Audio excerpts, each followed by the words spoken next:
Baik, karena masih ada waktu yang tidak banyak, mungkin sedikit. Beliau juga berkenan untuk ada sesi tanya jawab. Mungkin nanti akan ada maksimal 3 penanya dari mungkin sebelah kiri, kanan, tengah, kemudian kanan. Silahkan, 3. 1 dari kiri, ya, yang dekat tiang, silahkan. Silahkan berdiri untuk meminta mic dari panitia. Ya, singkat ya. Assalamualaikum warahmatullahi wabarakatuh. Ya, menarik pemaparan dari guru kita semua terkait dengan Islam harus membahagiakan. Yang pertama, tafsirnya adalah sekarang ada paham materialisme, itu juga menawarkan kebahagiaan. Paham hedonisme juga menawarkan kebahagiaan. Paham liberalisme, itu juga menawarkan kebahagiaan. Jadi Islam bahagianya itu mungkin kita bisa menilai diri kita masing-masing. Hari ini paham apa yang kita pakai untuk bahagia? Apakah betul-betul Islam konsepsi atau Islam yang sudah berkembang jadi modernisme dengan kombinasi kapitalisme, liberalisme, kemudian hedonisme, kemudian yang saya sebutkan tadi cepat. Jadi tafsirnya ayat ini menurut modernisme sekarang, kemudian dikaitkan dengan penjelasan tadi, kebahagiaan itu Islam membahagiaan. Orang sekarang dengan duit, sehingga monetisme menuhankan duit di mana-mana. Oleh karena itu, Islam melakukan revolusi akidah. Bagaimana kembalikan kepada Allah Subhanahu Wa Taala sebagai satu yang memberikan kebahagiaan. Sehingga revolusi yang dilakukan kita sekarang, apakah bisa dilakukan dengan revolusi takwa? Ali Imran 102, ya ayyuhalladzina amanu taqullaha haqqa tuqatih wa la tamutunna illa wa antum muslimun. Allah memanggil kepada orang beriman yang diakui imannya untuk bertakwa dengan sebenar-benar takwa, menjadi iman yang disamakan dengan kekasih Allah, wali Allah, dan kemudian kalau tidak mati dalam keadaan Islam, yaitu iman yang terdaftar, seperti Gus Baha sampaikan tadi, dia punya satu kalimat tapi berharga sekali, itu iman yang terdaftar, yang murni, tidak kesyirikan. Pertanyaannya adalah bagaimana revolusi takwa kita buat untuk melawan revolusi industri hari ini yang sudah membuat orang tertipu. Sebagaimana Gus Baha sampaikan, banyak orang tertipu, setan ahli tipu dengan lemah lembut, kasih sayang, dengan duit, ya, sehingga bagaimana kita menghadapi tipuan-tipuan dunia seperti sekarang lewat revolusi takwa yang kita buat, dan bagaimana bentuk konkretnya, metodologisnya. Mungkin itu saja. Terima kasih. Assalamualaikum warahmatullahi wabarakatuh. Waalaikumsalam. Berikutnya penanya kedua dari tengah. Oh ya, silakan Mas Pade.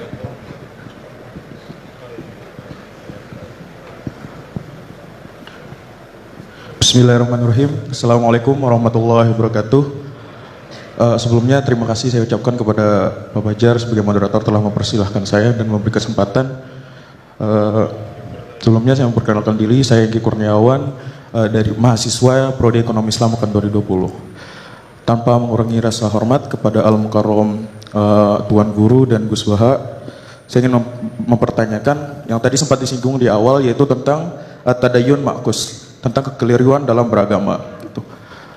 Kita tahu sekarang bagaimana tentang perkembangan teknologi yang menyebabkan informasi-informasi itu berkembang secara masif mengenai agama-agama gitu, tentang pelajaran-pelajaran dan tafsir Al-Quran gitu. Yang kita tahu tadayun ma'kus ini tentang bagaimana orang-orang menyampaikan yang kurang penting di atas sesuatu yang penting gitu. Nah, sebagai kami mahasiswa gitu yang masih awam tentang agama, bagaimana sih gitu cara kita menangkis agar tidak terjerumus atau terjerat dengan pembahasan-pembahasan yang kurang penting dan menjerumuskan kita ke dalam sesuatu yang sesuatu yang buruk gitu, yang kayak memunculkan perdebatan dan kontroversi. Gitu saja Pak, terima kasih. Wassalamualaikum warahmatullahi wabarakatuh. Waalaikumsalam. Terakhir dari Putri, paling depan, kerudung biru. Oke, silakan Mbak. Bismillahirrahmanirrahim. Pertanyaan fikih sangat sederhana tapi saya tidak paham. Saya bacakan bagaimana cara mengajarkan istihadhah yang memudahkan kepada anak perempuan yang belum baligh, Gus Baha. Karena kalau kami jelaskan dengan menghafal dan memahami syarat-syarat tamyiz, mereka kesulitan. Dan kalau perempuan tadi sudah paham belajar istihadhah tanpa memahami tamyiz, apakah selanjutnya perempuan tersebut harus belajar istihadhah dengan memahami syarat-syarat tamyiz? Sampun. Tiga penanya. Berikutnya kami berikan kesempatan kepada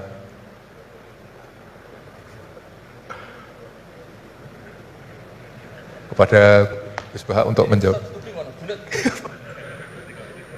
itu jabat itu bukan tanggung jawab. Di sini tuh ada DPPAI ya? Iya. Coba terang singkatan di DPPAI, ben ngerti ben ono. Baik, baik hadirin yang berbahagia di spirit yang diperintahkan oleh Gus Baha bahwasanya di UI ini ada DPPAI, Direktorat Pendidikan Pembinaan Agama Islam. Jadi menurut beliau itu Maksudnya supaya jawab gajinya bentuknya akhirat. menurut beliau yang berhak menjawab itu adalah orang DPPAI Wadai karena yang bertanggung jawab atas Islam di UI. Bagus. Iya kan? Ini tak bantu.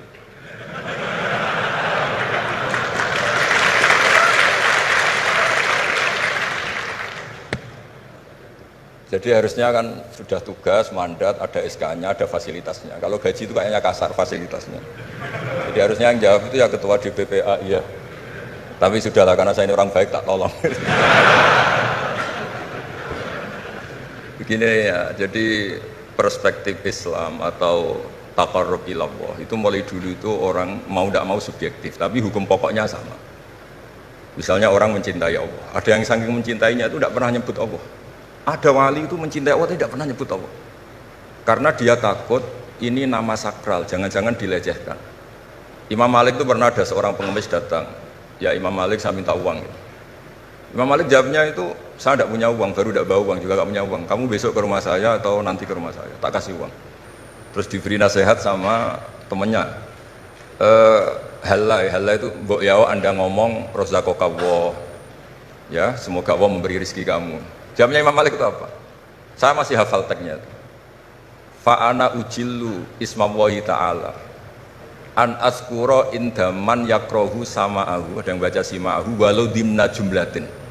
Saya tidak mau nyebut nama Allah pada orang yang nggak suka nama itu, meskipun itu hanya secara apa itu eksplisit. Artinya kalau dongak tahu lah serang di duit, jalur duit untuk itu kira-kira.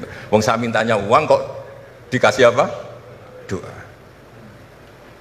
Jadi kadang-kadang orang cara mencintai Allah itu, lah ya bagi pengemis tadi rozaqokallah itu maknanya kan nggak mau memberi kan? Doa tadi kan disimpulkan nggak mau memberi. Sama seperti kita di Jawa ada keponakan misalnya mau mondok pamit padenya, kata padenya, ya wes le tak sangoni selamat, ya sudah tak sangoni selamat, selamat ndonga tok gak modal agak tunggale. Nah, berdoa saja tanpa modal. Nah, Sayyidina Umar radhiyallahu anhu itu diantaranya orang yang meriwayatkan hadis Innallaha ta'ala kallafani an asrifa an du'a. Allah memaksa saya, menugaskan saya supaya tidak semuanya itu dikonsultasikan kepada Allah Subhanahu wa taala. Sehingga banyak kiai kalau ada orang potongan rai mustajab, wajahnya itu tidak meyakinkan mustajab doanya. Iya saya ini miskin, utang saya banyak. Nggak akan dijazahi disuruh doa atau duha atau baca waqiah. Karena sekali itu dipraktekkan dan kita tahu potongan gak mandi, itu nanti nyalahkan institusi doa. Juti saya duha juga tetap miskin, saya doa juga tetap miskin. Daripada Allah disalahin mendingan pon sing kerja tenanan. Sayyidina Umar ketika ada orang minta uang dan minta doa, kamu harus kerja yang serius. Fa innas sama Allah tumtiru daban, langit tidak akan menghujankan apa? Emas. Jadi di mana-mana mencintai itu ekspresinya macam-macam. Ada ulama yang saking senangnya umatnya Nabi senang silaturahim. Ada ulama yang saking senangnya Nabi gak suka silaturahim dengan arti berkunjung karena itu dianggap mengganggu. Teman kita punya anak, punya istri, kadang pas harmonis kita datang terganggu. Wong saya pernah dolan di orang, pas tukaran sama istrinya, itu berhenti dulu ada Gus Pak, nanti teruskan. Ternyata orang tengkar itu diganggu juga gak suka. Jadi tiket, cek, ono Gus Pak, kok terus no. Jadi ternyata orang bertengkar juga gak mau diganggu. Setelah itu tak tanya, tadi diteruskan tengkar aja, materinya lupa. Materi untuk nyerang istrinya lupa. Nah begitu juga zaman Rasulullah SAW. Banyak sahabat yang saking senengnya Nabi sering sowan istifadah. Ada yang saking senengnya Nabi nggak sowan, takut ganggu. Nabi punya keluarga, punya anak, punya istri. Ada yang saking senengnya Nabi, kalau ketemu Nabi itu melihat wajahnya sampai dia tahu detail wajah Nabi kayak apa, rambutnya kayak apa. Ada juga yang sama sekali ditanya, sifli wajah Rasulullah, tolong ceritakan ke saya wajah Nabi itu kayak apa. Saya tidak pernah melihat wajahnya Nabi. Loh, Anda ini sahabat masa tidak melihat wajahnya Nabi? Ijlalan rasa kalau ketemu beliau itu hormat sekali sampai nggak berani menatap mukanya. Sama-sama seneng, tapi ekspresinya beda. Saya kalau ngaji usul fikih di pondok saya sering cerita, fal yukrim doifahu, fal yukrim jarohu itu Islam hanya memerintahkan ikram, memuliakan. Tapi prakteknya beda-beda. Di kampung kamu ketemu tetangga, tidak tanya itu sombong. Tapi kalau di kota ketemu tetangga tanya, namanya kepo. Dianggap ganggu privasi. Sama-sama maknanya ikram. Ibnu Abbas itu kalau sholat cepatnya bukan main. Katanya seneng Allah, munajat lah, kok seneng cepat, berarti gak begitu seneng. Tapi Ibnu Abbas kebalik cara tanya, kenapa kamu kalau sholat cepat? Setan nata-nata mau goda saya, ternyata saya selesai, jadi kecelik dia. itu juga ilmu. Ya artinya cara itu tidak usah distandarkan. Ya, monggo lah, sementing ada sanatnya. Ada apa? Ada sanatnya. Ya saya seperti datang ke sini itu mungkin bagi anda bagus. Wah Gus Pak Persorawo, alhamdulillah. Jari santriku, waduh gak ngaji menah, diganggu wong UI. Jadi anda statusnya bagi saya pengganggu. Nah itu juga yang terjadi di tafsir. Wasab'atin idza roja'tum. Ada pelanggaran tertentu di puasa, itu kafarohnya itu fasyamu salasati ayamin fil haji wasab'atin idza roja'tum. 7 ketika kamu pulang. Itu kata Abu Hanifah, 7 hari ini boleh dilakukan di kawasan Mekah. Asal selesai haji sudah. Tapi bagi Imam Syafi'i pulang itu harus sudah sampai rumah. Sekarang saya beri pertanyaan, ketika Pak Fajar ini acara selesai, terus dia pamit saya pulang, Gus saya tak pulang. Bagi saya dia sudah pulang, meskipun masih di jalan. Tapi bagi istrinya istilah pulang kalau sudah sampai rumah. Lalu idza roja'tum itu pulang itu menurut siapa? Mas Majdi nanti ketika sudah pamit di bandara, kita bilang sudah apa? Pulang. Tapi kata istrinya belum. Sama-sama istilahnya wasafatin idza roja'tum. Ada kiai itu tidak pernah mikir Islam, sama sekali. Sebenarnya sama Islam bukan main, tapi gak tahu mikir Islam. Tak tanya Islam agamanya pangeran, Bos, mbok pikir keliru, ono sing duwe. Islam itu milik Allah, ya, mesti diurus sama Allah, tidak usah kamu pikir. Allah sendiri nanti yang ngatur Islam. Ternyata saking tawakalnya nggak mikir. Ya ada juga yang mikir Islam semangat, malah keliru saking semangatnya. Ya macam-macam, sama-sama mencintai Islam. Coba kalau kamu seneng sama anak-anak, anak kamu main pakai motor atau pakai ontek. Pilihannya 2, kamu peduli, ayo kawal nanti kalau jatuh, ayo kawal sama pembantu ini nanti kalau jatuh. Itu ya bukti cinta. Ada enggak? Sembarno ae wis pinter. Anakku wis pinter, nak tiba tangi dhewe, anakku sudah pinter kan. Itu juga penghormatan pada anak. Jangan kira makna seneng itu harus terbentuk satu versi. Seneng anak ya nak dolan dikawal. Ternyata yang membiarkan juga bentuk penghormatan bahwa anak ini sudah mandiri. Ya terus yang masalah istikhadah itu masyhur itu di riwayat Hamnah binti Jahsy. Hamnah itu haidnya melebihi hari wajar. Terus sama Nabi sudah kamu saya haidkan sesuai tanggal yang sebelum kamu kena penyakit ini. Itu kamu anggap haid, lainnya kamu anggap istikhadah. Itu betul. Itu istikhadah paling gampang. Ikuti saja fatwanya Imam Syafi'i. Jadi misalnya Januari kok 6 hari, Februari kok sampai terus mulai ada penyakit sampai 1 bulan keluar darah, Maret keluar darah. Itu kata Imam Syafi'i ngikuti riwayat tadi. Sudah kamu fatahayati terus sitata ayam, ausapata ayam, terus Nabi ngendikan kamu menghaidkan seperti bulan-bulan sebelum kena penyakit istikhadah itu. Lainnya di istikhadah. Itu namanya ruddat ilal adat. Jadi supaya tidak ribet pakai tamyiz diukur. Ini darah ini lebih kuat dibanding ini, yang lemah tidak kayak yang sing tukang delok ya sopo gitu. Apalagi yang ditanya itu lelaki gitu tuh. Oh, itu kan ya agak repot lah, cobalah agama ini tidak perlu repot-repot seperti itu. Jadi ini sebagai senior saya kasihan sama Pak Junet ini. Harusnya beliau nanti yang kena hisab pasti Pak Junet. Jabatannya mau, tanggung jawabnya nggak mau. Ya tapi kebetulan ada orang baik di sini ya, alhamdulillah saja. Kalau ketemu saya tuh cium tangan bolak-balik. Tapi niatnya kayaknya mau supaya saya mau backup gitu. Nah ini yang satu pertanyaan Mas Wasdi ini masih kan 3, saya jawab 2 deh. Harus evolusi teknologi efek di agama. Oh iya, ya sebenarnya kan perubahan-perubahan itu setiap masa terjadi ya. Ya kita menganggap perubahan hari ini perubahan yang paling penting ya karena kita hidup di dalamnya. Tapi bagi generasi-generasi sebelum kita, ya perubahan yang terjadi pada masa mereka itu yang paling penting gitu. Dan beragama kita hari ini, ya itu kan juga sebagiannya dibentuk dari bagaimana para ulama kita dulu merespon perubahan-perubahan yang ada pada masa mereka. Jadi kalau kita lihat, jangankan yang sekarang ya Gus ya, bahkan pada masa Imam Syafi'i pun kan, dan masa-masa para imam mujtahidin ya, mereka itu sangat membuka diri dan melihat dinamika-dinamika yang terjadi dan menjadikan ya hal-hal yang terjadi di tengah masyarakat itu sebagai bahan penting untuk merumuskan pandangan keagamaan. Dan karena itu kalau misalnya Al-Azhar ya, Al-Azhar Syarif itu sekarang punya perhatian tiga hal saja ya ketika bicara tentang pemikiran keagamaan. Yang pertama, tafkik al-fikril mutatarrif. Jadi membedah dan mempreteli pemikiran yang ekstrim, mengembalikan kepada manhaj wasati. Itu yang pertama.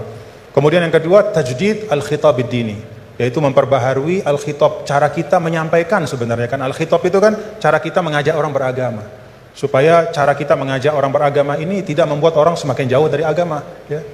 Jangan membuat ya seperti tadi beliau sampaikan, bahkan Rasul pun hati-hati ya, ketika menjawab pertanyaan dari masing-masing sahabatnya. Nggak ada Rasul itu gebiah uyah. Ya pokoknya ini mentang-mentang ini sahabat saya semua, saya kasih satu patokan plek harus kayak gini, nggak ada. Yang nanya tentang mana amal yang paling afdol dilihat oleh Nabi kan gitu Gus ya. Dilihat kira-kira oh ini ternyata orang yang kaya misalnya. Oh amal afdol itu paling banyak adalah berinfak, paling bagus. Dilihat kayak begini keadaannya macam-macam disesuaikan sesuai dengan mukhatabin. Itu Rasul ya, para sahabat juga begitu. Artinya apa? Beragama itu adalah sesuatu yang hidup. Tadayun itu ya taharruk, bergerak terus ya. Nah tadi disampaikan bagaimana cara kita merespon dalam situasi yang berubah seperti ini. Yang pertama yang nggak usah galau. Tadi beliau sampaikan agama ini milik Allah Ta'ala. Jadi kita jangan menggalaukan diri kita, menganggap diri kita lebih penting ya. Tidak ada manusia yang sangat penting sehingga dia tidak tergantikan dalam kehidupan kecuali para nabi dan rasul ya, siapapun itu fungsinya pasti akan ketika sudah masanya dia pasti akan digantikan, dan semua orang menunaikan tugasnya sesuai dengan kewenangan serta apa yang diberikan oleh Allah Subhanahu wa taala. Jadi tidak usah kita galau ya. Yang paling penting adalah menurut saya ya terus kita ngaji seperti ini untuk mendiskusikan hal-hal bagaimana kita bisa beragama masing-masing nyaman semuanya ya. Kita bisa beragama dengan nyaman, dengan tenang. Seperti tadi kata guru saya, is'adul insan fid darain. Supaya kita beragama dan kita bahagia. Ya, beragama, bahagia. Ya, dan itu memang pesan dari Islam. Adapun isme yang disampaikan tadi, yaitu ijtihad manusia saja. Ya, hari ini kita kan begini, umur biologis kita kan pendek, 60-70 tahun. Maka isme yang tumbuh berkembang di tengah-tengah kita hari ini kita anggap sebagai sesuatu yang sangat penting, ya, sesuatu yang merupakan pencapaian luar biasa hebatnya. Tapi kalau kita letakkan diri kita di dalam spektrum sejarah yang panjang, maka itu hanya bagian dari ijtihad yang manusia. Ya. Sehingga menurut saya tidak perlu kita kita istilahnya seakan-akan isme itu akan menggantikan Islam. Enggak. Yaitu ijtihad manusia. Besok akan ada isme baru, tapi al-Islam ya'lu wa la yu'la alaih. Islam akan tetap tegak teguh. Insya Allah mudah-mudahan kita berada di dalamnya, bagian dari itu semua. Itu saja yang dapat saya sampaikan. Terima kasih sekali lagi atas kesempatan pada hari ini, Pak Rektor, Bapak Kepala Badan Wakaf dan semua. Jazakumullah khairan katsira. Mudah-mudahan kita bisa jumpa dalam kesempatan yang lain. Assalamualaikum warahmatullahi wabarakatuh.